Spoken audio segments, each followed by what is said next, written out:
দর্শক, আমি বিএম এরশাদ আপনাদেরকে স্বাগত জানাচ্ছি গণস্বাস্থ্য হোমিও নিবেদিত উত্তপ্ত নির্বাচনী মাঠ শীর্ষক জাতীয় সংলাপ। আজকের আমাদের স্টুডিওতে আমন্ত্রিত অতিথি হিসেবে উপস্থিত আছেন S M Abu Taher, senior সহসভাপতি, বাংলাদেশ ইসলামিক সমন্বয় পরিষদ। জনাব আবু তাহের, আপনাকে আমাদের স্টুডিওতে স্বাগত। আপনি কেমন আছেন? ধন্যবাদ। আলহামদুলিল্লাহ ভালো আছি। আপনি ভালো আছেন? জি, আলহামদুলিল্লাহ। জনাব আবু তাহের, আপনার কাছে আমরা আজকের এই উত্তপ্ত নির্বাচনের মাঠ শীর্ষক আলোচনার প্রথম পর্বেই আসব। আমার খুব জানতে ইচ্ছা আপনার কাছে, যে আমরা জানি যে নির্বাচন যতই সামনে ঘনিয়ে আসে ততই কিন্তু মানুষের ভিতরে এক প্রকার উদ্বেগ এবং যে উত্তেজনা বিরাজমান, সেটা কিন্তু আমরা সবসময় পরিলক্ষিত হয় দেখেছি। বিশেষ করে বিগত 17 বছরের সরকারের আমলে মানুষ যেমন নির্বাচন থেকে, এই উৎসবমুখী নির্বাচন থেকে দূরে ছিল। তো মানুষের একটা প্রত্যাশার জায়গা ছিল যে অন্তর্বর্তীকালীন এই সরকারের মাধ্যমে একটা উৎসবমুখর এবং মানুষের কাছে সর্বজন স্বীকৃত একটা নির্বাচন হবে। কিন্তু সেই নির্বাচন নিয়ে জনগণের মধ্যে ইতিমধ্যে কিন্তু উৎকণ্ঠা, উদ্বেগ পরিলক্ষিত। এখন পর্যন্ত কিন্তু মানুষ মনে করছে নির্বাচন যত সামনে ঘনিয়ে আসছে তারপরও মানুষের মধ্যে দ্বিধাদ্বন্দ্ব, একটা সংশয় যে আদতেও নির্বাচন হবে কিনা, সেই নির্বাচন হলো সুষ্ঠু এবং অবাধ নিরপেক্ষ হবে কিনা, এবং সেটা সর্বজন স্বীকৃত হবে কিনা। এ বিষয়ে আপনি একটা অরাজনৈতিক দলের শীর্ষস্থায়ী নেতা হিসেবে আপনি কিভাবে দেখছেন বা কিভাবে মূল্যায়িত করবেন? ধন্যবাদ আপনাকে। খুবই যৌক্তিক এবং সময়োপযোগী একটা এজেন্ডা নিয়ে আপনি আসছেন। এটা খুবই যৌক্তিক কথা যে দীর্ঘ ১৭ বছর উৎসবমুখর নির্বাচন থেকে জাতি বঞ্চিত ছিল। দীর্ঘ আন্দোলন সংগ্রামের মাধ্যমে ৫ই আগস্টের পরে একটা প্রেক্ষাপট তৈরি হয়। একটা ইন্টারিম সরকার আসে। সরকারের প্রথম ঘোষণাই ছিল একটা উৎসবমুখর নিরপেক্ষ একটি নির্বাচন তারা দিবে এবং বিজয়ীদের হাতে ক্ষমতা দিয়ে তারা চলে যাবে। সে লক্ষ্যে এই সরকার কাজ শুরু করে এবং বিভিন্ন সংস্কার নিয়ে বিভিন্ন আলোচনা, পর্যালোচনা, মিটিং, সর্বশেষ তারা একটা সিদ্ধান্ত 18 মাস বা 19 মাস পর। সময় পরে এই নির্বাচনের একটা সময় নির্ধারণ তারা করতে সক্ষম হয়েছে। যে কথাটা আপনি বলছেন যৌক্তিক, যে নির্বাচন যত কাছাকাছি আসে তত উত্তেজনা, উৎকণ্ঠা, উদ্বেগ মানুষের মধ্যে লক্ষ্য করা গেছে। এটা খুবই যৌক্তিক কথা বলছেন, কিন্তু এই উদ্বেগে উৎকণ্ঠা মানুষ কিন্তু এভাবে আসলে প্রত্যাশা করেনি।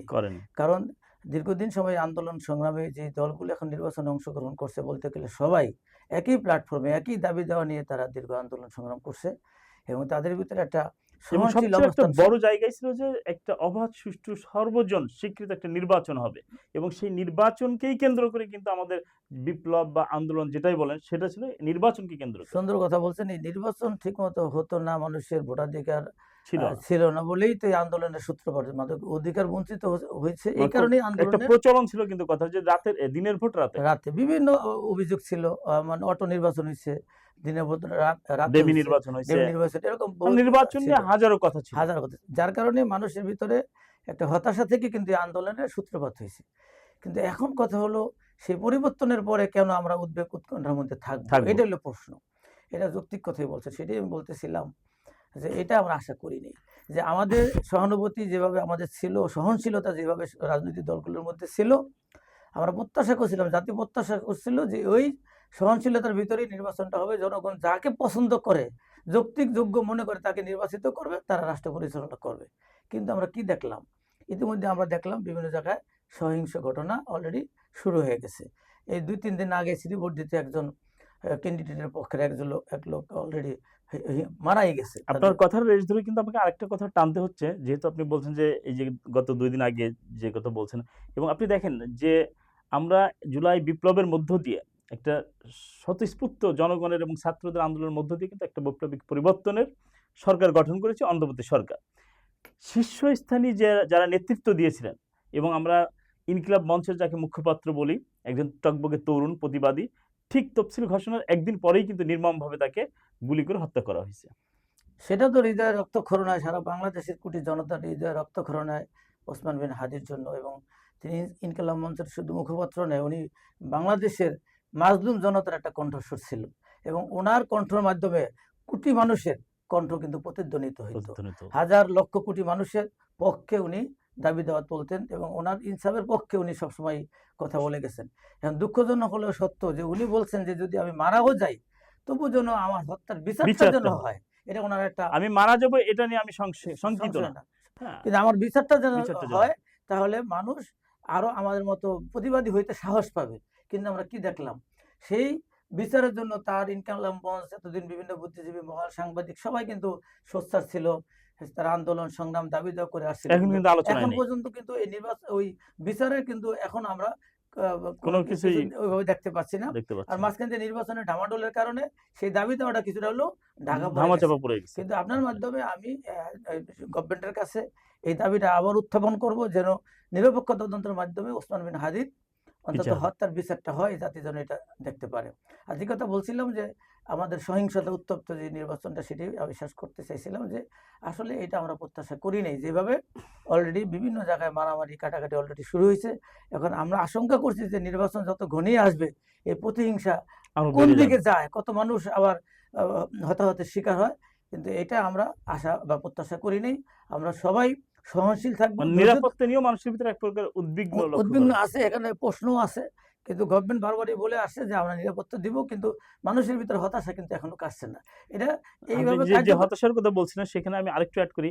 আমরা জানি নির্বাচন কিন্তু ১২ই ফেব্রুয়ারি, আর মাত্র কয়েকটা দিন বাকি। এখনো কিন্তু সাধারণ জনগণের কাছে একই প্রশ্ন ঘুরে ফিরে আসছে যে নির্বাচন কি আদৌ হবে? এই যে একটা সংশয়, মানে নির্বাচন নিয়ে একটা প্রশ্নবিদ্ধ সংশয় যে আসল আদৌ আছে নির্বাচনই হবে আছে কিনা? এরকম প্রশ্ন আছে, অনেকেরই আছে। তবে আমার ব্যক্তিগত মতামত হলো নির্বাচন হয়ে যাবে, এটা আমার পার্সোনাল বক্তব্য। নির্বাচন হবে। এখন নির্বাচনটা কতটুকু গ্রহণযোগ্য গ্রহণযোগ্য। হবে বা জাতির কাছে ইন্টারন্যাশনালি কতটুকু গ্রহণযোগ্য এই সরকার করতে পারবে, সেটা এটাই দেখার সময় বিষয়। সময় বলে দিবে। কিন্তু নির্বাচন হবে না এরকম কোনো প্রেক্ষাপট এখন মনে হয় তৈরি হয়নি। এটা জাস্ট আমার কনজাম্পশন যে নির্বাচনটা হয়ে যাবে।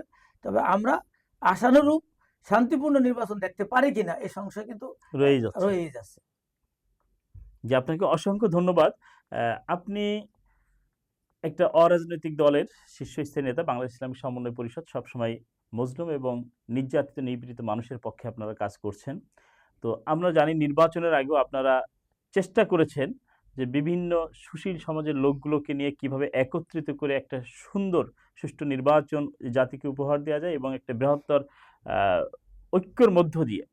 তো এখন আপনার এই অরাজনৈতিক ইসলামিক সমন্বয় পরিষদ আগামী রাজনীতিবিদদের কাছে কেমন বাংলাদেশের প্রত্যাশা করেন? খুব সুন্দর একটা এজেন্ডা নিয়ে আসছেন। যা বাংলাদেশ ইসলামী সমন্বয় পরিষদ, আপনারা জানেন এটা এটা নন পলিটিক্যাল সোশ্যাল অর্গানাইজেশন, অলাভজনক একটা সামাজিক প্রতিষ্ঠান। আমাদের কাজ হলো মেহনতি মানুষের পক্ষে, মাজলুমের পক্ষে আমরা কথা বলি। আমরা বিভিন্ন সময় আমাদের সাংগঠনিক সাধ্য অনুযায়ী আমরা গরিব দুঃখী মেহনতি মানুষের পাশে দাঁড়াই, সাহায্য সহযোগিতা করি, শীত বস্ত্র বিতরণ করি, অভাবীদেরকে কিছু খাবার দেওয়ার চেষ্টা করি। এমনিভাবে কিন্তু আমাদের কর্মসূচি অব্যাহত আছে। আর সবচেয়ে গুরুত্বপূর্ণ যে কথাটা বলছেন যে নির্বাচনী ভাবনা নিয়ে আমরা বিগত ৩ মাস, বলতে গেলে মাসে ১ থেকে ২ বার ৩ বারও আমরা জাতীয় সংলাপের আয়োজন করছি। এটা বিভিন্ন রাজনীতি দলের, সামাজিক সংগঠনের নেতারা আমাদের এখানে বক্তব্য রাখছেন এবং নির্বাচন নিয়ে পরামর্শ দিচ্ছেন, তাদের মতামত জানিয়েছেন, এবং এইটা আমরা জাতির কাছে তুলে ধরতে সক্ষম হয়েছি। মানুষকে সচেতন করার ব্যাপারে বাংলাদেশ ইসলামী সমন্বয় পরিষদ এই কাজগুলো করে আসছে এবং ভবিষ্যতে ইনশাআল্লাহ অব্যাহত থাকবে এই কাজগুলো আপনারা আমাদের। বর্তমান যারা নির্বাচন করছেন, যারা রাজনৈতিক নেতৃত্ব দিচ্ছেন, তাদের কাছে কেমন বাংলাদেশের প্রত্যাশা করছেন? খুবই সুন্দর কথা বলছেন। আমরা যেহেতু অরাজনৈতিক অলাভজনক একটি সংগঠন, আমরা সবাই সবসময় শান্তিপূর্ণ এবং সহাবস্থানে বিশ্বাসী এবং ন্যায় এবং ইনসাফের পক্ষে আমরা চাই। এমন একটা রাষ্ট্র আমরা চাই যেখানে মানুষ বৈষম্য হবে না, মানুষ শান্তিভাবে বসবাস করতে পারবে, চাঁদাবাজি হবে না, হত্যা, আইনের শাসন আইনের থাকবে। শাসন থাকবে। এই ধরনের একটু মানবিক একটা রাষ্ট্র আমরা আমরা প্রত্যাশা করি। যারাই আসুক ক্ষমতায়, সেই ব্যাপারে আমাদের কোনো সে নাই। এবং জনগণ যাকে বাইচা নিবে তারাই এবং আমরা ক্ষমতায় আসবে। দেখতে পাচ্ছি যে বাংলাদেশ ইসলামী সমন্বয় পরিষদের আপনাদের যিনি প্রতিষ্ঠাতা chairman doctor S M Sarwar সাহেবও কিন্তু ইতিমধ্যে ২টি জায়গা থেকে নির্বাচন করছেন। তিনি ঢাকা ৮ এবং সম্ভবত হবিগঞ্জ ৩ থেকে। তো আপনার দলের চেয়ারম্যান তিনি নির্বাচন করছেন একটি বৃহত্তর সুন্নি জোট সম্ভবত মোমবাতি প্রতীক নিয়ে। তো আপনি আপনার এই চেয়ারম্যান সাহেবের মানে কি অবস্থান দেখছেন নির্বাচন সামনে?